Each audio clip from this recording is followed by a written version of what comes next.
ఆటపాటకు మొదటి ఆది గురువమ్మ మంచి మాట చెప్పే బంగారు బొమ్మ 5 ఏళ్ల వయసులో పలక చేతికిచ్చి బడికి ఓ బిడ్డని బతుకు బాట చూపి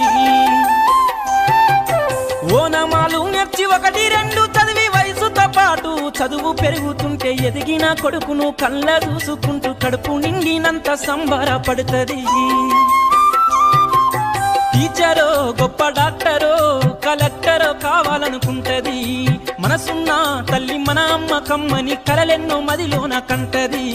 జన్మనిచ్చిన అమ్మ రాజ్యబమ్మ కాదు జగమంత జన్మంత కొలిచేటి దైవము అమ్మా కమ్మనైనా అమ్మ పాట వింటే ఎంత మధురమో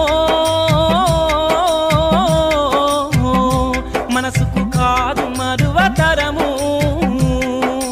కమ్మనైనా అమ్మ పాట వింటే ఎంత